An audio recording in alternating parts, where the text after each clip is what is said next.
Most people agree that we need to improve our economic system somehow. Yet we're also often keen to dismiss the ideas of capitalism's most famous and ambitious critic, Karl Marx. This isn't very surprising. In practice, his political and economic ideas have been used to design disastrously planned economies and nasty dictatorships. Nevertheless, we shouldn't reject Marx too quickly. We ought to see him as a guide whose diagnosis of capitalism's ills helps us to navigate towards a more promising future. Capitalism is going to have to be reformed, and Marx's analyses are going to be part of any answer. Marx was born in 1818 in Trier in Germany. Soon he became involved with the Communist Party, a tiny group of intellectuals advocating for the overthrow of the class system and the abolition of private property. He worked as a journalist and had to flee Germany, eventually settling in London. Marx wrote an enormous number of books and articles, sometimes with his friend Friedrich Engels. Mostly, Marx wrote about capitalism, the type of economy that dominates the Western world.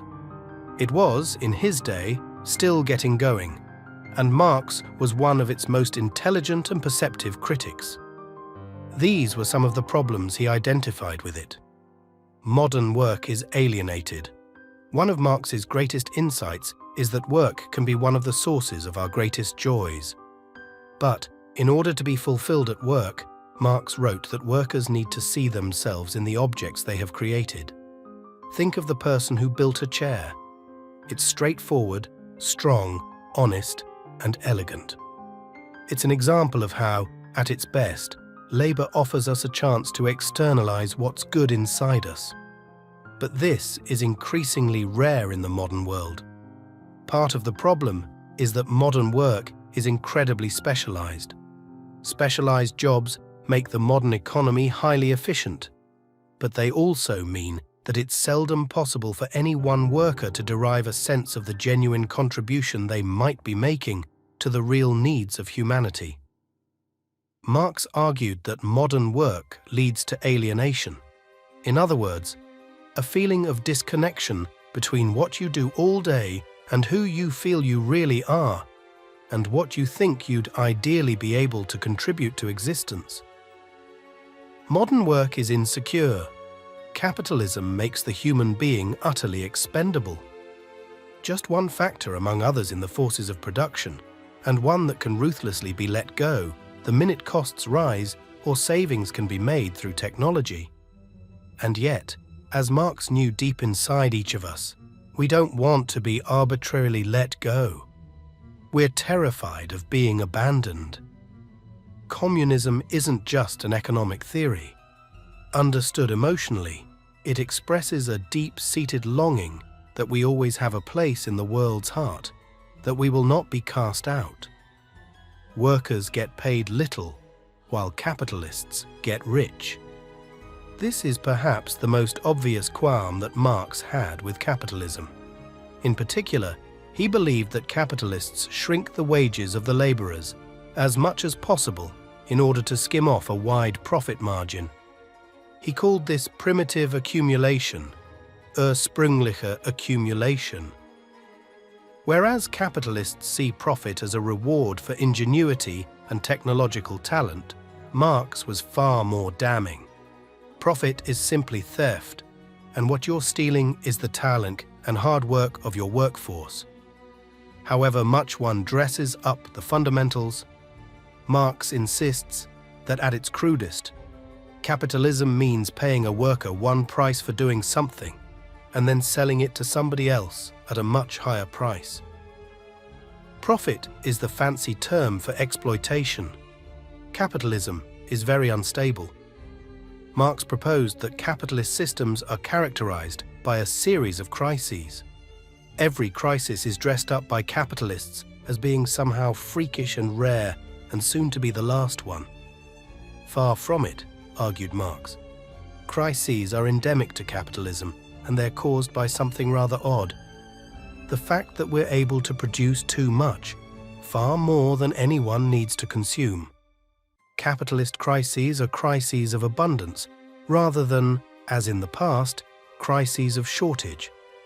Our factories and systems are so efficient, we could give everyone on this planet a car, a house, access to a decent school and a hospital. And that's what so enraged Marx, but also made him so hopeful too. Few of us actually need to work because the modern economy is so productive.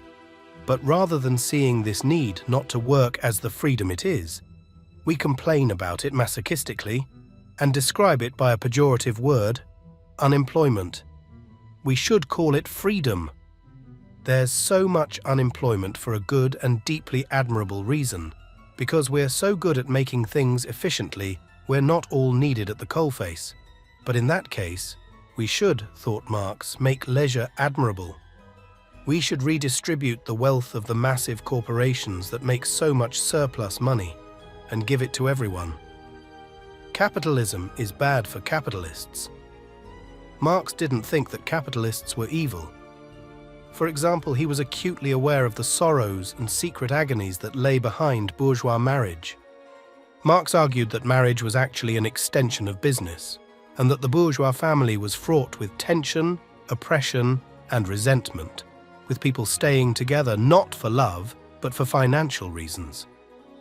Marx believed that the capitalist system forces everyone to put economic interests at the heart of their lives, so that they can no longer know deep, honest relationships. He called this psychological tendency commodity fetishism, Warenfetischismus, because it makes us value things that have no objective value. He wanted people to be freed from financial constraint, so that they could at last start to make sensible, healthy choices in their relationships. The 20th century feminist answer to the oppression of women has been to argue that women should simply be able to go out to work. But Marx's answer was more subtle. This feminist insistence merely perpetuates human slavery. The point isn't that women should imitate the sufferings of their male colleagues. It's that men and women should have the permanent option to enjoy leisure. An important aspect of Marx's work is that he proposes that there's an insidious, subtle way in which the economic system colors the sort of ideas that we end up having. The economy generates what Marx termed an ideology. A capitalist society is one where most people, rich and poor, believe all sorts of things that are really just value judgments that relate back to the economic system. For example, that a person who doesn't work is worthless, that leisure beyond a few weeks a year is sinful, that more belongings will make us happier, and that worthwhile things and people will invariably make money. In short, one of the biggest evils of capitalism is not that there are corrupt people at the top. This is true in any human hierarchy. But that capitalist ideas teach all of us to be anxious, competitive, conformist, and politically complacent. Marx didn't only outline what was wrong with capitalism, we also get glimpses of what Marx wanted the ideal utopian future to be like. In his Communist Manifesto, he describes a world without private property or inherited wealth, with a steeply graduated income tax, centralized control of the banking, communication and transport industries, and free public education. Marx also expected that communist society would allow people to develop lots of different sides of their natures. In communist society, it's possible for me to do one thing today and another tomorrow. To hunt in the morning, fish in the afternoon, rear cattle in the evening, criticize after dinner, just as I have a mind without ever becoming hunter, fisherman, herdsman, or critic.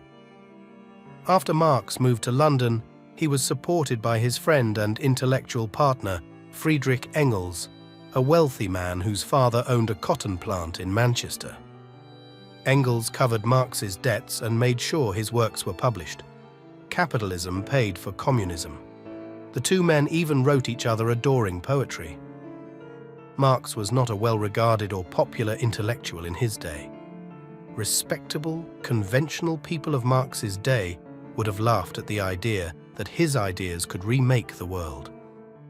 Yet, just a few decades later, they did. His writings became the keystone for some of the most important ideological movements of the 20th century. But Marx was like a brilliant doctor in the early days of medicine. He could recognize the nature of the disease, although he had no idea how to go about curing it. At this point in history, we should all be Marxists, in the sense of agreeing with his diagnosis of our troubles, but we need to go out and find the cures that really will work.